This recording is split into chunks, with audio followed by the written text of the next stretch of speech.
C'est bon, hein? Alors, maître, présentez-vous. Maître Babacar Niang, avocat au barreau de Paris. Ok. Conseil de Ousmane Sonko. D'accord. Donc, si vous pouvez faire passer au canal. Membre du pool d'avocats.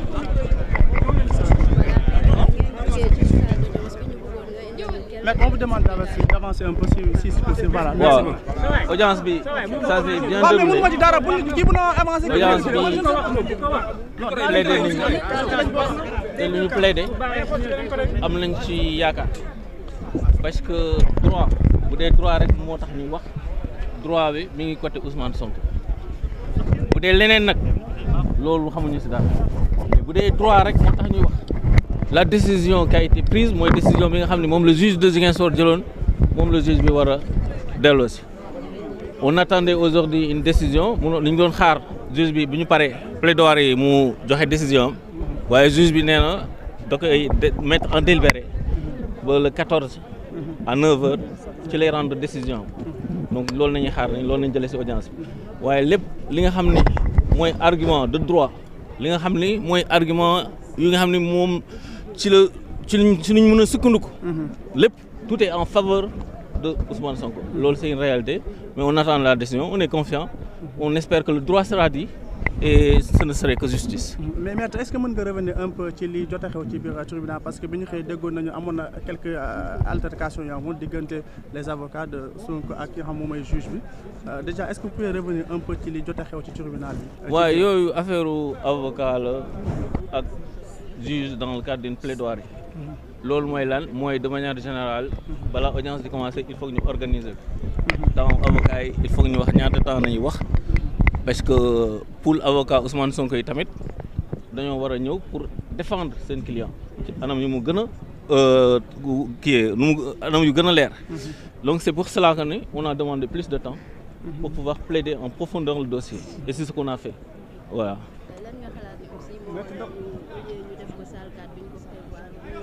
waaw loolu bett nañ trop te boo gisee ni affaire bi mujjee yéex a commencé audience bi mujjee yéex a commencé amoon na ay avocats ñoo xam ni dañoo ñëw dem directement salle 4 parce que convocation bi salle 4 la woon mais dañoo ñëw ba fii ñu ne ñu non finalement convocation bi en fait dañ koy on va y revenir et que salle 7 foofu lay audience bi di mujj déroulé on aurait aimé audience bi déroulé à la salle 4 audience salle 4 moo ëpp salle 7 et que de manière générale aussi procès yi mag yi salle 4 lay déroulé wu te loolu nag dañ koy regretter bu baax mais en même temps l'essentiel est que ni jox nañ ñu temps pour ñu plaider et on a plaidé le dossier comme il le fallait.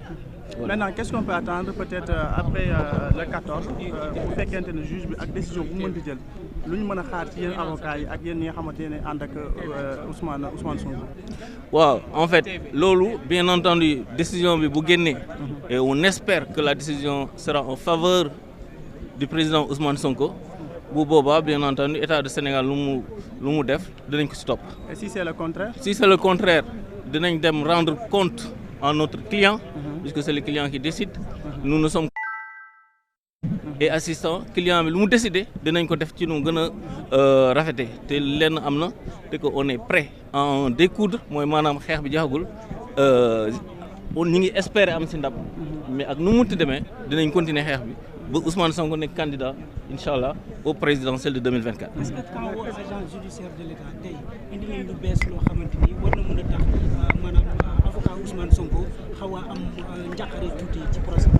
Vraiment liñ fi wax lépp loo xam ne lu ñu gisoon démb la loo xam ne juge Sabassi daf leen mayu leen woon ci dëgg lépp liñ fi waxoon mooy li nga xam ne moom la juge Sabassi d'accord ne loolu du noonu donc en vérité ils ont rien ramené de nouveau dañoo ñëw di répéter yoo xam ni de vraiment amul ay arguments yoo xam ne àndul ak sax droit parce que de toute façon ñaari point tamit nañ doon débattre benn bi mooy est-ce que Ousmane Sonko président Ousmane Sonko jotoon na notification de la décision de radiation loolu mooy premier point bi et loolu sénégalais yëpp sont témoins que ne Ousmane Sonko musul jot décision de radiation te loolu tamit décision de radiation sax buy am loolu c'est discutable parce que décision na nga koy gis mu nekk un instrumentum acte boobu la kenn gisul compte tenu de l'acte nañu rapporté le contenu de l'acte moom nañu indi nañ loolu mooy décision bi moom nañu signifié te kenn mësu ko signifié donc loolu ñun nee nañ de toute façon kenn mësu ko signifié moo tax son recours était recevable voilà loolu c'est clair loolu le juge Sabassi avait décidé en notre faveur et on espère que le juge de Dakar va également répéter la même chose boo xoolee tamit Cour suprême dafa ne le juge Sabassi n'avait pas tiré les conclusions de ses propres constatations maanaam juge Sabassi ne woon na ni la signification était irrégulière. La sanction d'une signification irrégulière, c'est quoi?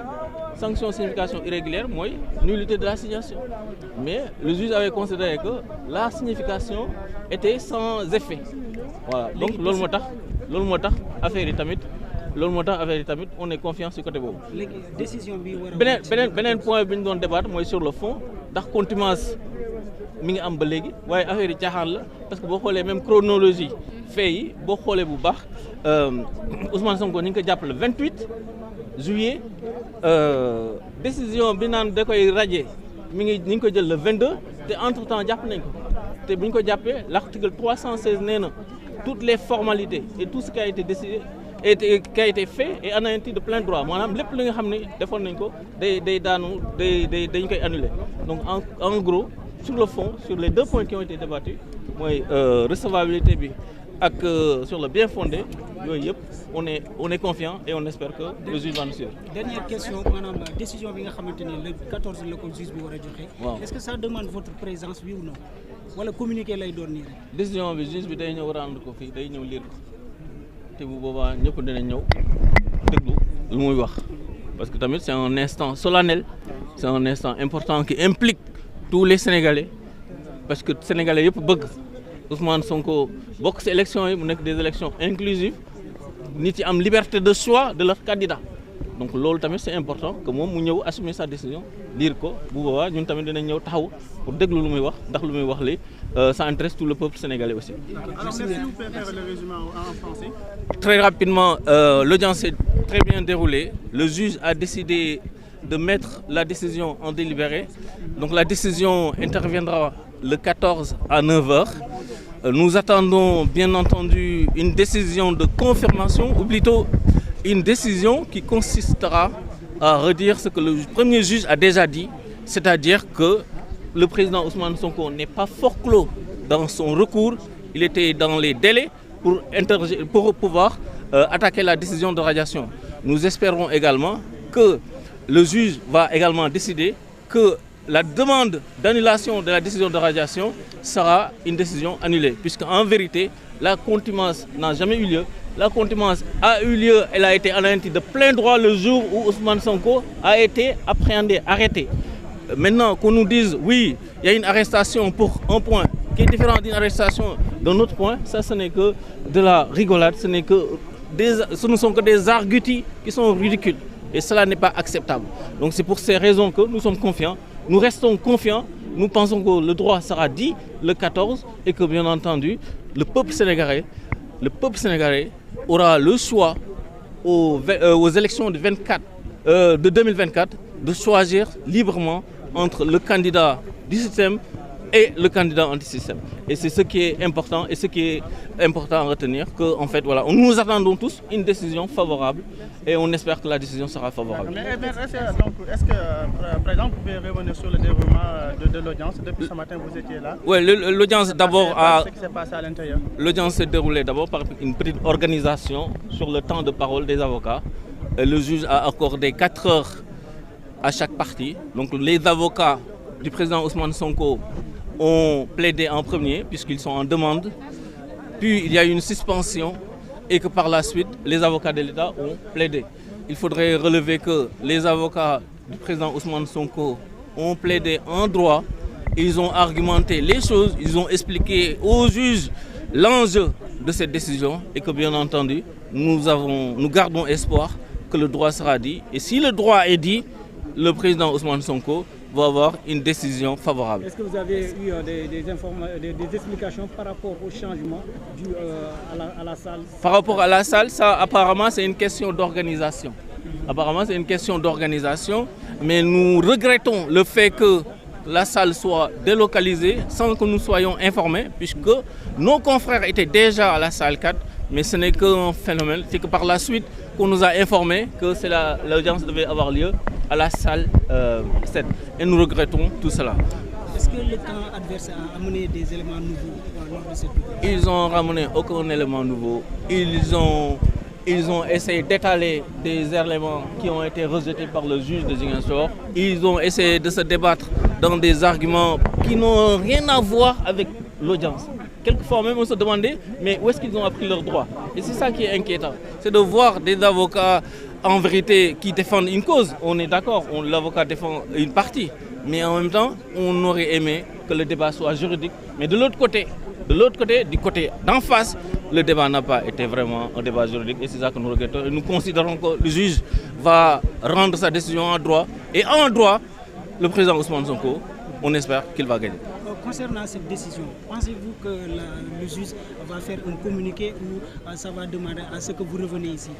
En vérité, nous considérons que l'instant doit être solennel et nous pensons que le juge, bien entendu, a donné rendez-vous le 14 à 9h et que ce sera une audience publique. Le prononcé de la décision sera public. Le juge va venir et lire la décision et tout le monde sera édifié sur la décision qui sera retenue. D'accord. Voilà. Qu'est-ce qu'on peut attendre de vous en tant qu'avocat de Sonko après la décision du juge le 14? Si l'État du Sénégal est débouté, bien entendu, nous allons nous réjouir. Et si l'État du Sénégal décide de se pourvoir en cassation, nous irons encore à la Cour de cassation. Ok, merci. Voilà. Merci beaucoup. Merci. Merci. Babacar Niang.